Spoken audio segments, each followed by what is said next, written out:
علیکم، میں افتخار سمرو ایڈوکیٹ۔ دوستو، آپ نے اکثر جو ہے لفظ قبضہ گروپ، قبضہ mafia, land grabber, land mafia سنا ہوگا۔ یہ بیسیکلی وہ گروہ ہوتے ہیں جو معصوم لوگوں کو ان کی جائیداد سے محروم کر دیتے ہیں، زبردستی ان کی جائیداد پہ قبضہ کر لیتے ہیں۔ تو ایسے لینڈ مافیا، ایسے قبضہ گروپ سے نپٹنے کے لیے، ان کو سزا دلوانے کے لیے،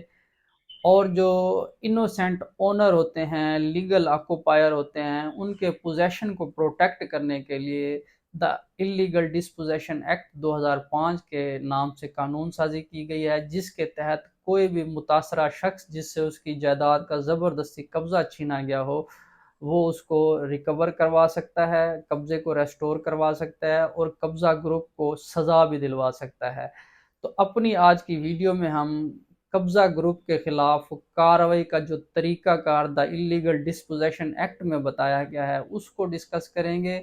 اور اس ایکٹ میں عدالت کے جو اختیارات بتائے گئے ہیں اس کو بھی ہم ڈسکس کریں گے۔ ویڈیو شروع کرنے سے پہلے میری آپ سے گزارش ہے کہ اگر آپ پہلی دفعہ میرے اس چینل پہ آئیں تو اس چینل کو لازمی سبسکرائب کر دیں، بیل آئیکن بھی دبا دیں تاکہ میں جو بھی انفارمیٹیو ویڈیو بناؤں وہ ٹائملی آپ کو مل سکے۔ ویڈیو اگر آپ کو اچھی لگے تو آپ اس کو لازمی لائک بھی کر دیں، کمنٹ سیکشن میں اپنی رائے کا اظہار ضرور کریں، اور اس ویڈیو کو بطور معلومات اپنے دوستوں سے لازمی شیئر کریں۔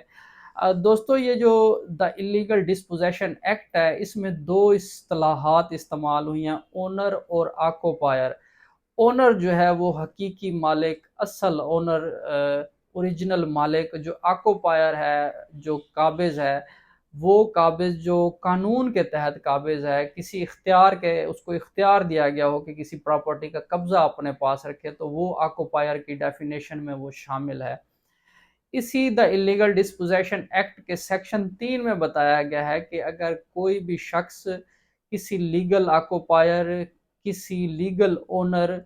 کو اس کی پراپرٹی سے محروم کرنے کے لیے کوئی ایسا فعل کرے، اس پراپرٹی میں جو ہے دخل اندازی کرے، اس کا کنٹرول حاصل کرنے کی کوشش کرے، تو اس شخص کا یہ جو عمل ہوگا وہ سیکشن 3 کے تحت ایک جرم ہے، جس کی 10 سال تک قید کی سزا ہے اور جرمانہ بھی ہے۔ اور اسی سیکشن 3 کے تحت سزا اور جرمانے کے علاوہ اگر عدالت یہ مناسب سمجھتی ہے کہ جو پٹیشنر ہے، جس نے کمپلینٹ فائل کیا، اس کے ساتھ زیادتی ہوئی اور اس کا نقصان ہوا ہے، تو عدالت اس پٹیشن فائل کرنے والے کو کمپنسیٹ بھی کروا سکتی ہے۔ اس جرمانے اور قید کی سزا کے علاوہ ملزمان سے جو ہے اس کو بطور معاوضہ پیسے بھی دلوا سکتی ہے۔ اگر کسی بھی شخص کی جائیداد غیر منقولہ پہ زبردستی قبضہ کیا گیا ہے تو وہ قبضہ اس کو ریسٹور کروانے کا جو طریقہ کار ہے، اور قبضہ مافیا کے خلاف جو کاروائی، مؤثر کاروائی کا طریقہ کار ہے، وہ سیکشن 5 دا انلیگل ڈسپوزیشن ایکٹ میں موجود ہے۔ کوئی بھی متاثرہ شخص جس کی پراپرٹی کا قبضہ زبردستی اس سے چھینا گیا ہو تو وہ سیکشن 5 کے تحت سیشن کورٹ میں کمپلینٹ فائل کر سکتا ہے، استغاثہ دائر کر سکتا ہے۔ جب وہ سیکشن 5 کے تحت وہ استغاثہ دائر کرے گا تو ایسی صورتحال میں سیشن کورٹ جو ہے متعلقہ تھانے کے ایس ایچ او کو حکم دے گی کہ آپ ودن 15 ڈیز اس کی انویسٹیگیشن کریں، اس کی تفتیش کریں، اور رپورٹ 15 دن کے اندر جو ہے عدالت میں جمع کروائیں۔ 15 دن سے زیادہ کا گریس پیریڈ اگر عدالت مناسب سمجھے تو متعلقہ ایس ایچ او کو انویسٹیگیشن کے لیے بھی دے سکتی ہے۔ اب یہ جو کاروائی ہوگی، اس کے دوران، ٹرائل کے دوران، اگر سیشن کورٹ یہ سمجھتی ہے کہ واقعی جو کمپلیننٹ ہے، جس نے یہ استغاثہ دائر کیا، اس کے ساتھ زیادتی ہوئی ہے، اس کا جو کیس ہے وہ بادی و نظر میں مضبوط ہے، اور اس کو غیر قانونی طور پر بے دخل کیا گیا ہے، تو دوران ٹرائل ہی عدالت اس کو انٹرم ریلیف کے طور پر اس کی چھینی گئی پراپرٹی کا قبضہ اس کو واپس دلوا سکتی ہے۔ اور اس کام کے لیے عدالت اپنے اہلکاروں کو حکم دے سکتی ہے، پولیس کو بھی حکم دے سکتی ہے۔ اگر اہلکاروں کو جو حکم دے تو ایسی صورتحال میں وہ اہلکاران عدالت جو ہوں گے وہ متعلقہ پولیس سے ہر طرح کی امداد، اسسٹنس حاصل کر سکتے ہیں۔ اگر کوئی اس کی امداد نہیں کرے گا، اس کو اسسٹ نہیں کرے گا، تو پھر اس کا یہ جو عمل ہوگا وہ بھی ایک طرح سے جو ہے وہ توہین عدالت کے زمرے میں آئے گا۔ اسی لاء کے دا انلیگل ڈسپوزیشن ایکٹ کے سیکشن 6 میں بتایا گیا ہے کہ اگر عدالت مناسب سمجھے تو ایسی صورتحال میں عدالت